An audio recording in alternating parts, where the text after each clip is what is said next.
Chavorrux presenta Ecos de Terror. Buenas noches a todos, sean bienvenidos una vez más. Como saben, soy Beren y esta noche seré el centinela. Hoy les pediré que me acompañen por un camino más peligroso de lo que es usualmente. Y tengan cuidado, pues a lo que nos vamos a enfrentar son a las anécdotas y a las tradiciones que pasan de generación en generación en las familias. Y sin más, y si Ivonne nos lo permite, porque hoy está de un humor que nadie la soporta, les pediremos que, sí, ya sé, Ivonne, les pediremos que nos acompañen a los 3 relatos, si es que se atreven. En fin, la noche se avecina y comienza mi guardia. Esto es Ecos de Terror.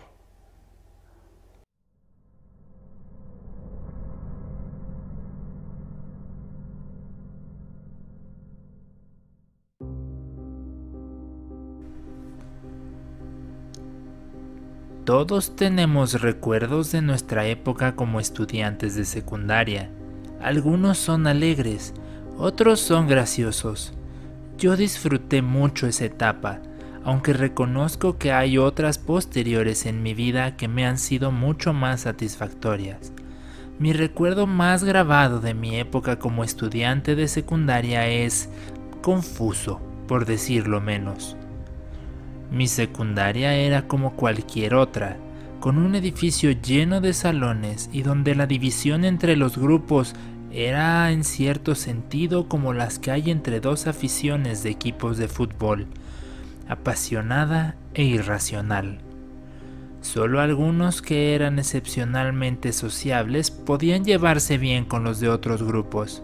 En sí, ser del A o del B, del C o del que te tocara, era comprar un bando con el que debías quedarte todo el tiempo.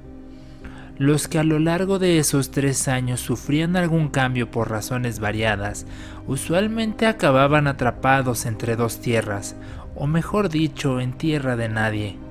Ese fue un poco mi caso.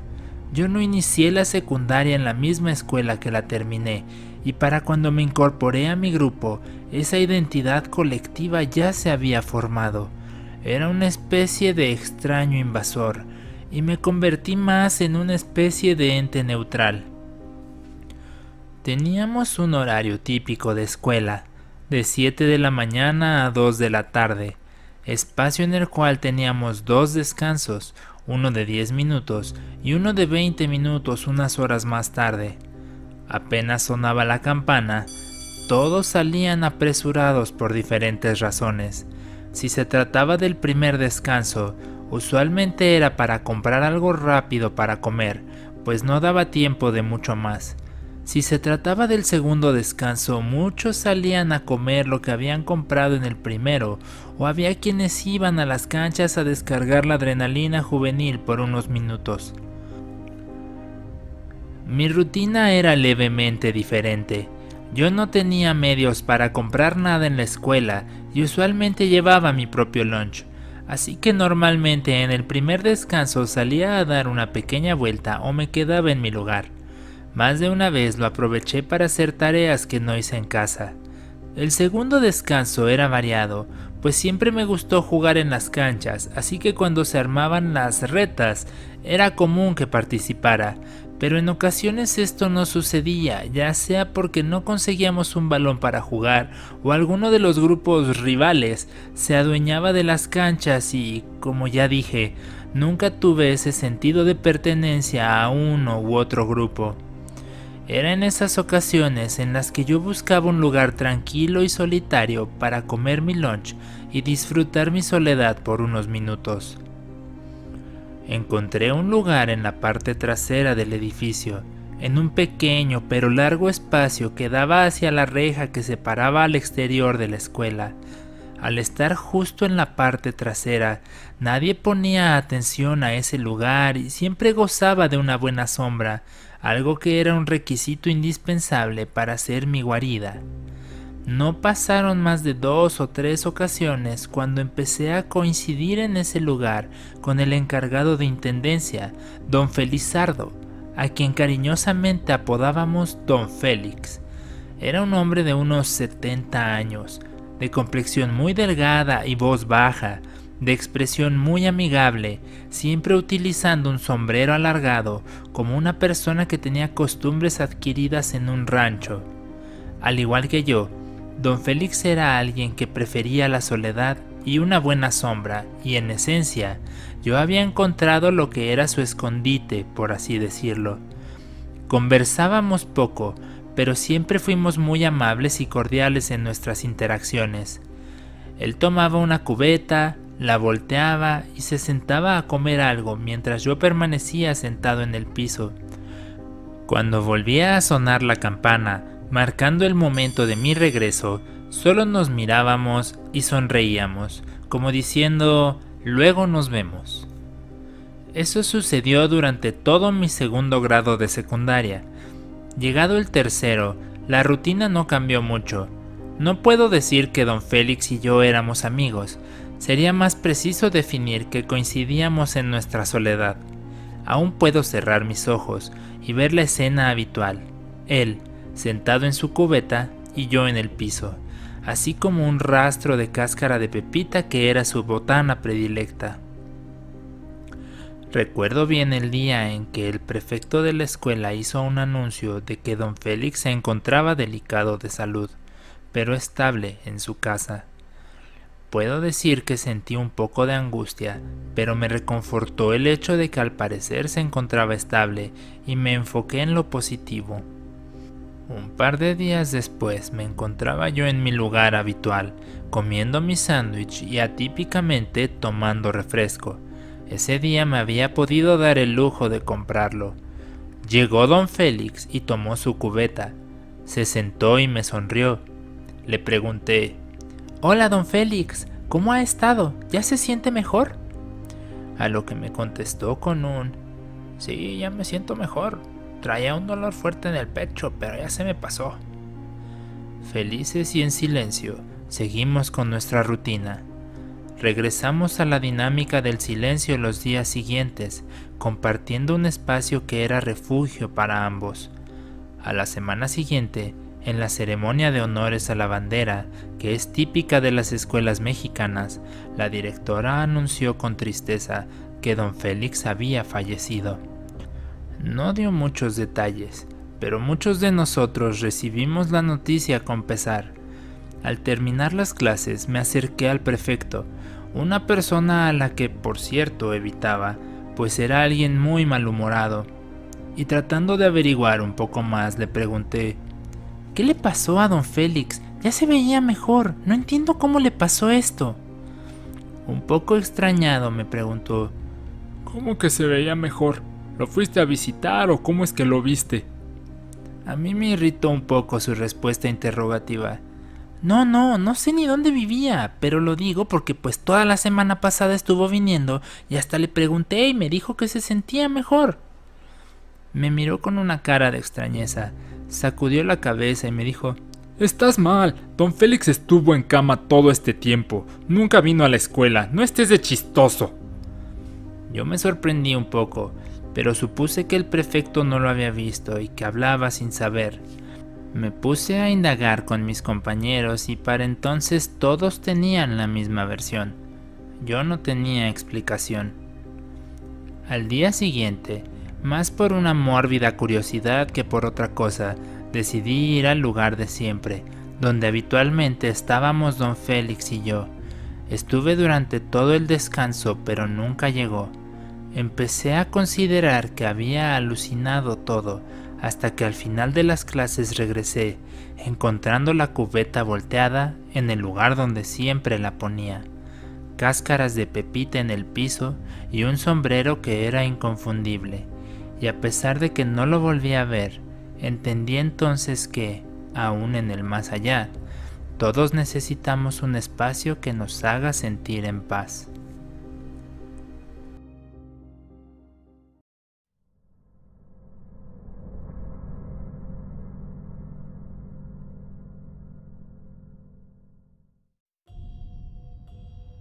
Bien dicen que el diablo está en los detalles.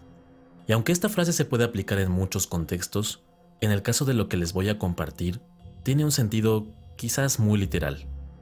Mi familia puede rastrear sus raíces por lo menos unas 6 generaciones atrás, Todos nosotros somos originarios de Escuinapa, al sur del estado de Sinaloa. Somos personas sencillas, trabajadoras, y estamos muy orgullosos de ser de esas familias que todavía se mantienen muy unidas. Mi mamá es la mayor de los hijos de mis abuelos, y afortunadamente tuve la suerte de que mi abuelita viviera en mi casa y que compartiera conmigo muchas de sus historias. Mi abuelita narra muchas historias sobre las brujas de Palmillas, a las orillas de Mazatlán. Nos cuenta que había una en particular que era muy conocida en mi familia, una a la que llamaban la Muda. La razón de la importancia que le damos a la historia de la Muda tiene que ver con un encuentro que tuvo la abuela de mi abuelita, es decir, mi tatarabuela, con ella.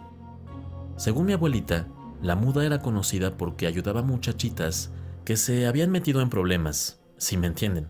Se refiere principalmente a mujeres jóvenes, solteras, que resultaban embarazadas fuera del matrimonio y que necesitaban que les practicaran abortos, por supuesto clandestinos. Mazatlán y Palmillas se encuentran relativamente cerca de Escuinapa, pero suficientemente alejadas, más en ese entonces, como para poder aspirar a algo de discreción. Una de esas mujeres con problemas resultó ser mi tatarabuela, que había sido casada muy joven con un hombre mucho mayor que ella y del cual resultó embarazada. Al estallar la Revolución Mexicana, el hombre se enlistó en el Ejército Federal y murió unos meses después en la toma de Culiacán en 1911. Al quedar viuda, mi tatarabuela sintió pánico, pues por la situación del país no sabría cómo criar a un niño ella sola. Se acercó con una prima y ella le recomendó ir con la Muda para que la ayudara. Mi tatarabuela había escuchado de las mujeres de Palmillas, pero no sabía nada de la Muda, sobre cómo lucía o cómo encontrarla. Le pidió a su prima que la llevara, pero ella solo accedió a acompañarla hasta un punto cercano, a partir del cual mi tatarabuela tendría que ir por su cuenta. De acuerdo con su descripción, la Muda era una mujer de apariencia muy atractiva, como el de una señora de buen porte, alta, delgada, de cabello lacio y color negro azabache, tez muy blanca y con ojos de un azul muy intenso. La razón de su nombre es que al parecer nadie la escuchaba hablar. En este punto de la historia, todos los que la hemos escuchado nos preguntamos, ¿cómo es que su prima la conocía? Yo mismo le hice esa pregunta a mi abuelita, y su respuesta fue un tanto obvia. Ella se había metido en problemas y fue con la Muda para que le ayudara. Mi tatarabuela y su prima salieron por la noche tan discretamente como pudieron. Habían arreglado que una carreta las llevara, pagando generosamente al dueño, pues no solo eran tiempos peligrosos, sino que el objetivo de todo esto era que nadie supiera que habían ido a Palmillas. Una vez que estaban cerca, mi tatarabuela y su prima bajaron de la carreta. Esta última le dio las instrucciones de cómo llegar al lugar de la Muda. Mi tatarabuela caminó por la maleza e iba muy nerviosa.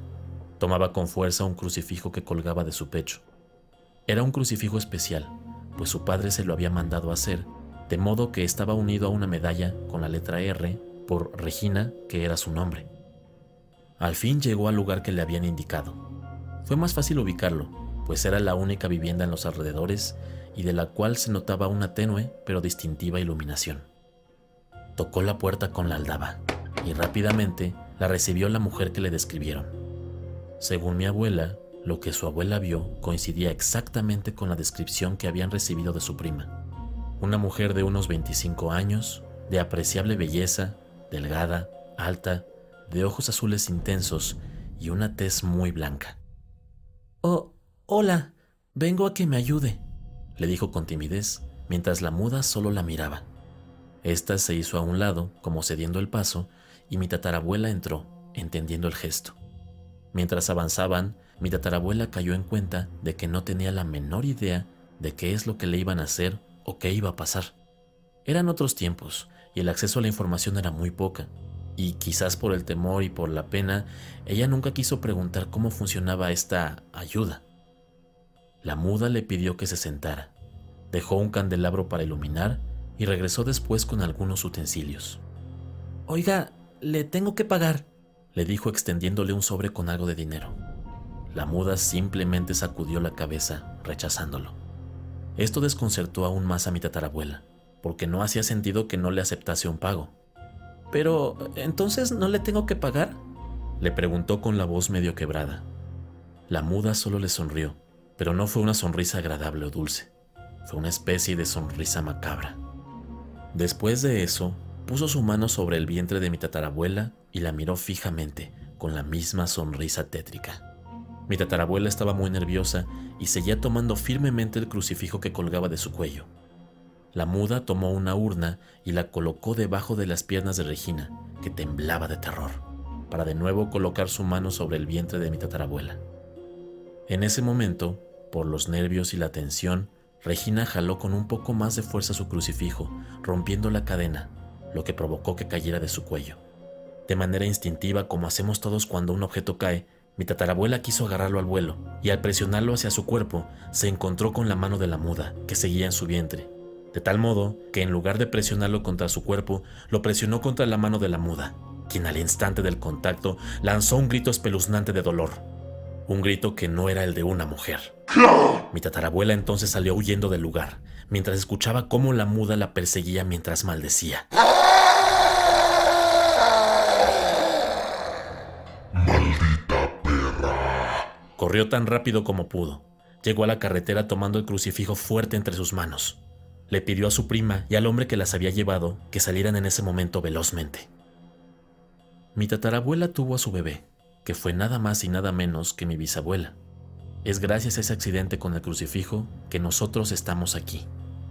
Y esto en sí sería una buena historia, pero como dije, el diablo está en los detalles.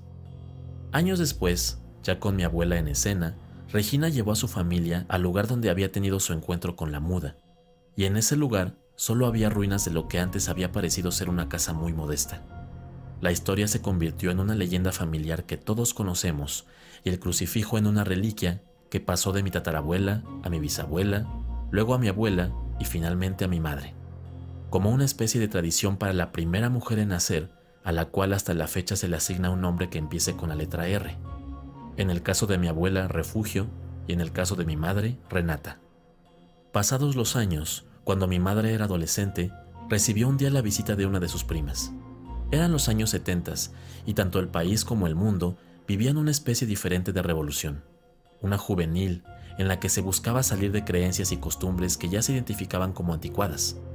Lamentablemente algunas cosas no cambian, y aún era no solo mal visto, sino ilegal cuando una mujer tenía la idea de interrumpir un embarazo no deseado. Ese fue el caso de la prima de mi mamá, que se acercó a pedirle auxilio y que la acompañara. A pesar de que ambas conocían la historia de la muda de Palmillas, mi tía insistía a ir con alguna de las mujeres de ahí, que era lo mejor y que muchas otras chicas lo habían hecho y que no les había pasado nada, que se trataba de una leyenda familiar y que por favor la acompañara. Mi madre accedió. El novio de mi tía las llevó por la madrugada en su automóvil a las orillas de Palmillas, a mitad de la nada en la carretera libre. Ahí, ellas descendieron del auto y caminaron hasta lo que era una choza. Tocaron la puerta, y cuál fue la sorpresa de ambas, que cuando atendieron a la puerta, se trataba de una mujer alta, delgada, cabello negro y ojos azules penetrantes. Las dos se quedaron heladas, pues la descripción era la de la muda. Pero se debía de tratar de una coincidencia, pues esta mujer lucía joven, de unos 25 años. Mi mamá fue la que, pensando ágilmente, miró en la mano de la mujer para notar que tenía una marca, una cicatriz, en forma de cruz. Sin reflexionar lo que hacía, mi mamá sacó el crucifijo de la tatarabuela, el mismo que había causado la cicatriz a la muda 60 años antes. Cuando la muda se percató del crucifijo, cambió su expresión a una de furia y lanzó un grito aterrador al mismo tiempo que se abalanzaba sobre mi madre. Instintivamente mi madre interpuso el crucifijo entre ellas, y la muda, al hacer contacto con este, volvió a lanzar un grito de dolor. Mi mamá y mi tía huyeron, corriendo con toda su energía, y casi como repitiendo la escena de la tatarabuela, subieron al auto del novio y regresaron a Escuinapa. Siempre que contamos la historia a nuestra familia, lo hacemos de manera solemne. Muchos de nosotros hemos teorizado si la muda es en realidad un demonio o solo una bruja de muy alto rango. Todos sospechamos que usa los fetos para alguna clase de ritual, una que mantiene su apariencia joven y radiante. No lo sabemos a ciencia cierta, pero presentimos que sigue ahí, dedicándose a lo suyo, aprovechándose de las pobres mujeres y de su condición para satisfacer sus malignas necesidades.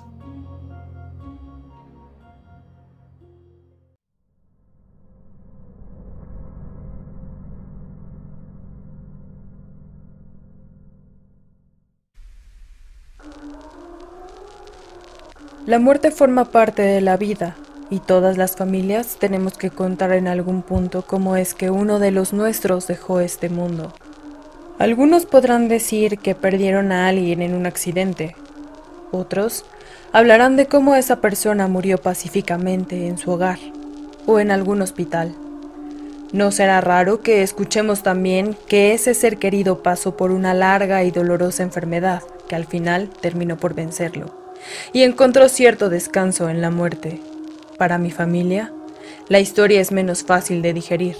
Mi abuelo murió por intervención del diablo en persona. Apolinar era el nombre de mi abuelo. Aún lo recuerdo bien, pues era un hombre de carácter muy dulce, como lo es mi padre, así como físicamente muy fuerte. Para describirlo mejor, era una persona muy sana, de esas personas de campo que aún, en avanzada edad, siguen gozando de una salud, fortaleza y vitalidad envidiables. Vivía en San Cristóbal Suchistlahuaca, en Oaxaca, un lugar muy bonito en la Mixteca Alta, cuyo nombre significa literalmente el llano de las flores. Siendo un hombre muy trabajador, mi abuelo llegó a tener una cantidad importante de animales del campo: caballos, burros, toros, borregos y chivos. Era parte de su rutina el llevarlos a la loma y cuidarlos durante el camino. Esto podía tomarle horas, pues la comunidad se encuentra en una zona que ha sufrido una desertificación continua y los lugares en donde se puede pastar y encontrar agua cada vez se hacen más lejanas. Afortunadamente, aún quedan algunos puntos en donde hay arroyos y zonas de abundante vegetación, principalmente hacia el sur, donde se encuentra el Cerro Verde, el Río de la Cruz y la llamada Cañada Oscura. En una de esas tardes, cuando se encontraba ya de camino a casa, mi abuelo notó en su conteo que faltaban 2 chivos. Realizó una búsqueda por los alrededores y no fue capaz de encontrarlos. De pronto, a lo lejos se percató del balido de los chivos. Estresados, en sufrimiento, se dio a la tarea de seguir el sonido hasta que se iba haciendo más fuerte e intenso. Y por fin dio con ellos. Los chivos se encontraban inexplicablemente en algo que él llamaba una hondura, que en esencia era un espacio cercano a uno de los arroyos, muy profundo y lleno de agua, algo muy similar a un pozo, con una profundidad de varios metros y en sí demasiado peligroso e inaccesible para una persona sin equipo especial para bajar, pero más para subir. Intrépido como era él, se las arregló con una cuerda y su enorme fuerza para bajar por la hondura y rescatar a sus animales. Tomó al primero de estos y con gran dificultad logró subirlo y ponerlo a salvo. Cuando volvió por el segundo, no podía sacarlo del agua, como si una fuerza misteriosa e inexplicable lo estuviera deteniendo, evitando que éste escapase. Con un poco de pena y lleno de tristeza, mi abuelo regresó a su casa, lamentando no haber podido rescatar al pobre animal que quedó atrapado en la hondura. Al siguiente día, y dando por muerto al chivo, llevó a sus animales nuevamente a la loma, como lo hacía habitualmente. A lo lejos volvió a escuchar el balido del chivo, y, sensibilizado por el sufrimiento del animal, además de sorprendido de que siguiera con vida, volvió a la hondura e intentó un último rescate. Descendió nuevamente ayudado de su cuerda y, como antes, le fue imposible sacar al chivo del agua. Parecía que algo o alguien lo retenía. Mi abuelo se aferró casi como un acto de fe. Logró sacar finalmente al chivo, regresando hasta la parte alta de la hondura, lo que lo dejó agotado, pero feliz por haber rescatado al animal. Esa noche, mientras mi abuelo se preparaba para dormir, comenzó una tormenta. Fuera de su casa notó la figura de un hombre, alto, vestido de negro que parecía mirarlo de forma penetrante. Me la debes y me la voy a cobrar. Escuchó a mi abuelo sin poder explicar lo que pasaba, quedándose petrificado por el miedo por un segundo. Valiente como era, recobró la forma, fue a buscar su pistola y salió en la tormenta a ver quién andaba ahí. Pero no había nadie. Mi abuelo le contó lo sucedido a mi abuela, quien preocupada fue a ver a un curandero de la zona. El curandero le dijo que mi abuelo debía verlo, pues con toda certeza se encontraba en peligro inminente. Mi abuelo se resistió inicialmente, pero mi abuela logró convencerlo de que fuera con el curandero. Al relatar lo sucedido, El curandero le explicó que justo la hondura a la que llegaron es famosa en la zona por ser un lugar donde se ha relatado por generaciones que ronda el mismísimo Lucifer, y que se podría decir que ha reclamado como propio. Le explicó que el chivo había sido igualmente reclamado por el diablo, y que al salvarlo, había desatado su furia, y que lo que había presenciado en su casa era justamente la advertencia de que el diablo cobraría su deuda, el alma de mi abuelo. Mi abuelo también era muy testarudo, y al principio pensó que se trataban de patrañas. Sin embargo, su salud empezó a decaer inexplicablemente de forma muy acelerada.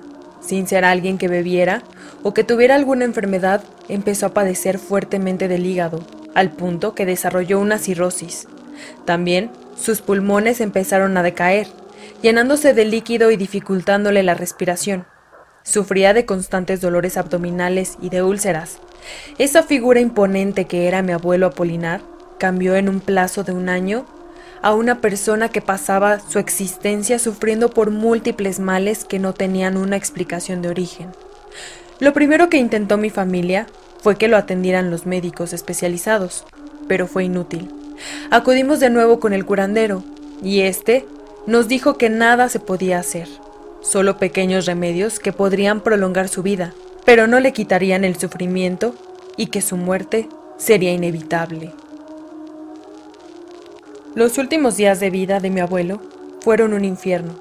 Constantemente decía ver una figura encapuchada que lo seguía a todos lados y que transmitía una vibra negativa que le causaba miedo. Él nos decía constantemente que estaba a un lado de uno de nosotros, pero no veíamos a nadie. Mi pobre abuelo decía escuchar una risa macabra, que además le decía cosas para atormentarlo. Te dije, maldito anciano, me la iba a cobrar. Finalmente, después de 1 año de martirio, mi abuelo pudo descansar en paz. Hoy en día, nos animamos a contar la historia porque queremos honrar la memoria de mi abuelo, como alguien generoso y de un gran corazón. No podemos evitar pensar que habría sido mejor dejar que el animal que rescató se quedara ahí, para ser reclamado por el diablo en lugar del alma de mi abuelo. Sin embargo, yo siempre he tenido una sensación completamente diferente. Creo que lo que el diablo realmente quería era a mi abuelo, y que lo que le molestó es que gracias a su gran fortaleza pudo salir de esa hondura, escapársele. Lamentablemente, la experiencia de mi familia es que nadie, ni siquiera alguien tan bueno y fuerte como mi abuelo, se le pudiera escapar al Señor de las Tinieblas.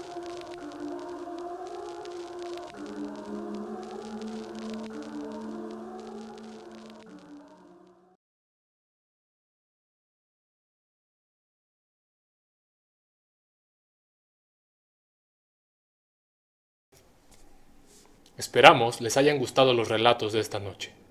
Buscamos enfatizar la importancia de pasar las tradiciones entre las familias y las generaciones, de modo que no olvidemos a aquellos que ya nos dejaron. Los invitamos a compartir nuestro contenido, a darle like y a suscribirse si es que no lo han hecho. Los esperamos la siguiente semana. Buenas noches.